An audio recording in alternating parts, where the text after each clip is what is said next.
आमतौर पर हिंदुस्तान में लोग 60 की उम्र में काम से छुट्टी ले लेते हैं। 83 की उम्र में तो जीवन से छुट्टी की बात होने लगती है। अब हमें क्या करना है? जो करना था कर चुके, तुम लोग संभालो। आम हिंदुस्तानी घरों में बुजुर्गों की जुबान पर इस उम्र में यही जुमले आते हैं। लेकिन सोचिए, उसी उम्र में एक इंसान है, अमिताभ बच्चन, जो एक दर्जन से ज्यादा बड़ी सर्जरी झेलने के बाद भी कौन बनेगा करोड़पति के सेट पर ऐसे एनर्जी के साथ एंट्री मारते हैं जैसे कोई नया नया लॉन्च हुआ एक्टर हो। उनके चेहरे पर थकान नहीं, बल्कि वही पुराना जोश, वही चमक और वही आइकॉनिक करिश्मा। हिंदी सिनेमा में सीनियर एक्टर्स हमेशा अहम रहे हैं। अशोक कुमार, नजीर हुसैन, ओम प्रकाश, ए हंगल जैसे दिग्गजों ने सालों तक फिल्मों को सहारा दिया। लेकिन अमिताभ बच्चन की बात ही अलग है, क्योंकि जहां पुरानी पीढ़ी के ज्यादातर वरिष्ठ कलाकार वो किरदार निभाते थे जो उम्र की मजबूरी, बीमारी या थकान दिखाते थे, वहीं अमिताभ बच्चन ने ये साबित किया कि उम्र का मतलब सिर्फ बढ़ते नंबर है, कमजोर होती जिंदगी नहीं। झुंड, गुलाबो सिताबो, कल्कि, पीकू, पिंक, बागबान, सरकार, ब्लैक, कभी अलविदा ना कहना, हर फिल्म में उन्होंने एक नया मैसेज दिया। जिंदगी उम्र से नहीं, एटीट्यूड से चलती है। और अगर जज्बा हो ना, तो 83 की उम्र में भी 23 लगते हैं लोग। सच कहें तो अमिताभ बच्चन सिर्फ एक सिनेमा लेजेंड नहीं है, वो हर युवा, हर इंसान के लिए एक चलती फिरती लाइफ लेसन की तरह है। जब तक सांस है तब तक कोशिश है, और जब तक कोशिश है तब तक कहानी बाकी है। आज जानेंगे कि 25 साल पहले ऐसा क्या हुआ था जिसने भारतीय टेलीविजन और अमिताभ बच्चन दोनों का दौर बदल दिया था। इसके बारे में जानने के लिए चलिए अप्रैल 1997 की एक शाम की तरफ। हाय, मेरा नाम है अनु और आप देख रहे हैं बजर बट्टू एंटरटेनमेंट पर मास्टर शॉट। जयपुर के मशहूर सिनेमा हॉल राज मंदिर में अमिताभ बच्चन की बड़ी कमबैक फिल्म मृत्युदाता का प्रीमियर रखा गया था। 5 साल बाद वो एक्शन फिल्म के साथ बड़े पर्दे पर लौट रहे थे।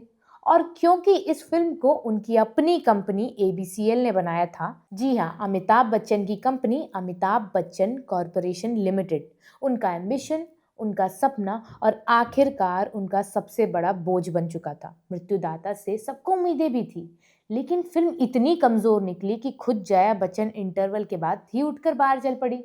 और 2 दिनों के अंदर ही मृत्युदाता बॉक्स ऑफिस पर बुरी तरह फ्लॉप हो गई।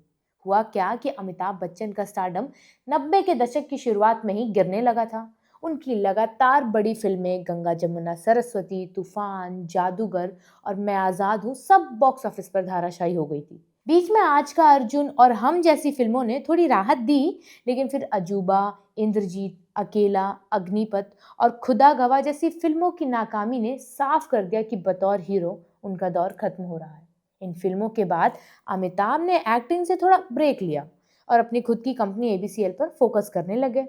ये कंपनी फिल्मों, म्यूजिक और इवेंट मैनेजमेंट जैसे कई कामों में उतरी, लेकिन शुरुआत से ही काफी संघर्षों से घिरी रही। 1996 के मिस वर्ल्ड इवेंट पर भारी रकम खर्च की गई। अनऑर्गेनाइज्ड मैनेजमेंट, गलत इन्वेस्टमेंट और लगातार डूबते प्रोजेक्ट्स ने कंपनी को कर्ज में ढकेल दिया। हालात इतने बिगड़े कि अमिताभ बच्चन दिवालिया होने की कगार पर पहुंच चुके थे। बतौर हीरो भी अमिताभ बच्चन की लाल बादशाह, सूर्यवंशम और कोहराम जैसी फिल्में लगातार बॉक्स ऑफिस पर धाराशायी हो गई थी। लग रहा था कि सितारे के सफर पर सचमुच पर्दा गिर चुका है। ठीक इसी कठिन दौर में अमिताभ बच्चन की तरह ही दूसरी तरफ टीवी नेटवर्क स्टार इंडिया भी अपने अस्तित्व की लड़ाई लड़ रहा था। उस वक्त भारत में स्टार प्लस को कोई नहीं देखता था। टीआरपी जी और सोनी ले जाते थे। ब्रॉडकास्टर मानते थे कि भारत सिर्फ डेली सोप्स देखता है और स्टार के पास एक भी शो नहीं था जो चैनल को तैरते रहने की आशा दे सके। स्टार की टीम के प्रोग्रामिंग हेड समीर नायर और सीईओ पीटर मुखर्जी उन दिनों दुनिया भर के टीवी शो खंगाल रहे थे, कुछ ऐसा ढूंढने की कोशिश में जो भारतीय दर्शकों की धड़कनें पकड़ सके। तभी उनकी नजर पड़ी एक British game show who wants to be a millionaire पर, जो 26 देशों में सुपरहिट हो चुका था, जहां आम आदमी हॉट सीट पर बैठकर जिंदगी बदल देने वाले सवालों का सामना करता था। स्टार तुरंत समझ गया, भारत में यह शो लाया गया तो इतिहास बन सकता है। लेकिन तभी सवाल उठा, होस्ट कौन करेगा? भारत में टीवी होस्ट का मतलब था मध्यम स्तर के अभिनेता, छोटे स्तर की कमाई और लेस पॉपुलर अमंग मास। फिल्मी सितारे टीवी से दूरी बनाए रखते थे, लेकिन स्टार को एक ही नाम दिख रहा था, अमिताभ बच्चन, क्योंकि भारत में अगर कोई व्यक्ति ऐसा था जिसकी आवाज़ पर पूरा देश थम सकता था, तो वो वही थे, चाहे उस वक्त उनका सितारा ढल ही क्यों ना रहा हो। जनवरी 2000 में Sameer Nair who wants to be a billionaire की वीएचएस टेप लेकर जलसा पहुंचे अमिताभ बच्चन का घर। बच्चन साहब ने टेप देखी। क्रिस टोरेंट हॉट सीट पर बैठे लोगों से सवाल पूछते थे। 3 लाइफलाइन, चमकती रोशनी, बढ़ती अमाउंट, लेकिन फिर भी उनके चेहरे पर उत्साह नहीं बल्कि उलझन थी। वो खुद को फिल्म का कलाकार मानते थे, टीवी होस्ट नहीं। उन्हें लगा था कि टीवी पर आना एक तरह की डाउनग्रेड जैसा होगा, वो भी ऐसे समय में जब लोग पहले ही उनके करियर पर उंगली उठा रहे हैं। और परिवार भी इसके खिलाफ था। जया बच्चन को ये बिल्कुल मंजूर नहीं था कि एक महानायक छोटे पर्दे पर बैठे दिखाई दे। वो सोचती थी कि इससे उनकी इमेज को और नुकसान होगा। कुछ दिनों तक मीटिंग्स चली। कभी समीर नायर जलसा आए, कभी बच्चन स्टार ऑफिस पहुंचे, लेकिन हर बार जवाब यही, सोच रहा हूँ। अंततः स्टार ने एक आखिरी दांव खेला। उन्होंने बच्चन साहब को लंदन ले जाने का फैसला किया ताकि वो शो का माहौल खुद महसूस कर सके। इंडियन कॉलमनिस्ट और राइटर वनीता कोहली ने अपनी किताब the making of star India में इस किस्से के बारे में बताया है। जब अमिताभ बच्चन लंदन पहुंचे और उन्हें लाइव स्टूडियो में ले जाया गया, वहां की लाइट्स, हर पल बढ़ता सस्पेंस, क्वेश्चंस के साथ बदलते म्यूजिक की टेंशन, दर्शकों में सस्पेंस, सब कुछ इतना सिनेमैटिक था कि अमिताभ बच्चन खुद भी अपनापन महसूस करने लगे। उन्होंने ये सब चुपचाप देखा, गौर से देखा, और फिर एक शांत आवाज में समीर नायर से पूछा, क्या आप इसे भारत में इसी स्तर पर कर सकते हैं? इस पर समीर नायर ने बिना हिचक के जवाब दिया, हाँ बिल्कुल। और शायद वही पल था जब किस्मत ने फैसला लिया कि भारत में टीवी का गेम बदलने वाला है।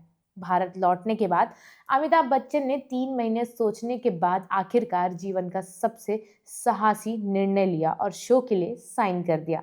शुरुआत में शो का नाम था कौन बनेगा लखपति, लेकिन जैसे ही स्टार के मालिक रूपर्ट मर्डोक को पता चला कि अमिताभ बच्चन शो कर रहे हैं, उन्होंने कहा, great stars deserve great stakes, और विनिंग अमाउंट बढ़ाकर 1 करोड़ कर दी गई, जिसमें उस समय का भारतीय दर्शक करोड़ की राशि सुनकर ही दंग रह जाता था। शो का नाम बदल कर रखा गया कौन बनेगा करोड़पति। इसके बाद शुरू हुई शो की सबसे महंगी प्रोडक्शन प्रोसेस।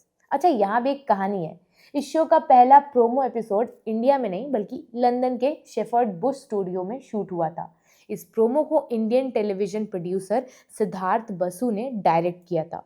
शो के 25 साल पूरे होने पर सिद्धार्थ ने खुद एक ट्वीट करते हुए बताया था कि इस प्रोमो के लिए अमिताभ बच्चन ने खुद से लाइंस लिखी थी और उनके लिए हमेशा केबीसी के एबीसी एक्टर ही रहेंगे।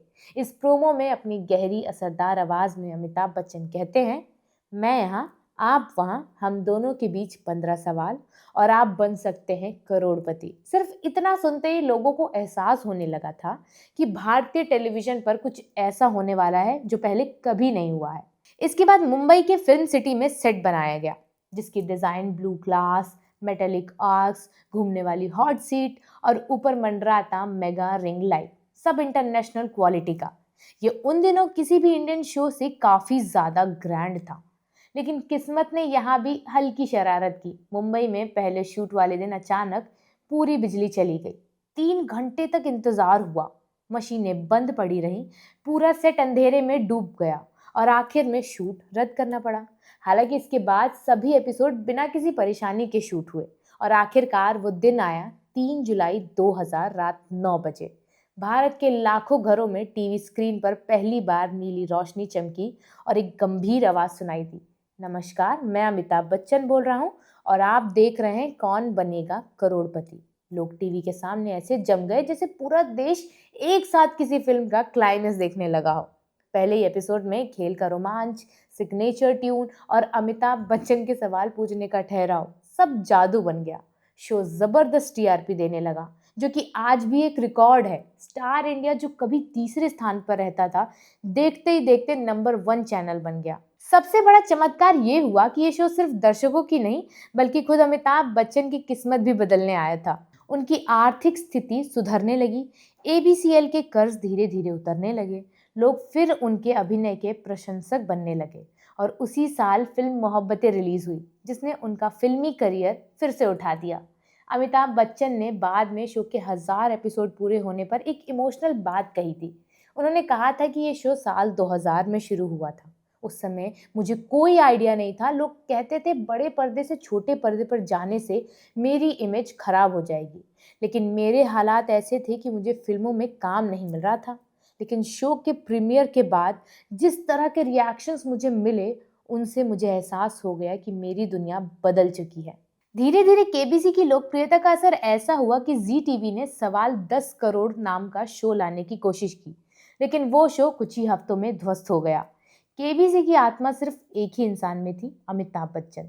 जब सीजन 3 में शाहरुख खान आए, लोगों ने शो देखा, सराहा, लेकिन टीआरपी वो जादू नहीं ला सकी जो बच्चन की मौजूदगी लाती थी। दर्शकों ने मानो ये तय कर दिया था कि केबीसी सिर्फ एक गेम शो नहीं है, एक अनुभव है। और वो अनुभव सिर्फ अमिताभ बच्चन की आवाज़, उनकी नज़रों की गर्माहट और उनके लॉक किया जाए वाले अंदाज से पूरा होता है। आज 83 साल की उम्र में भी जब वो कहते हैं आदाब, आदार, अभिनंदन, आभार, तो करोड़ों लोग अब भी टीवी स्क्रीन के उस पार उनकी आंखों से जुड़ जाते हैं।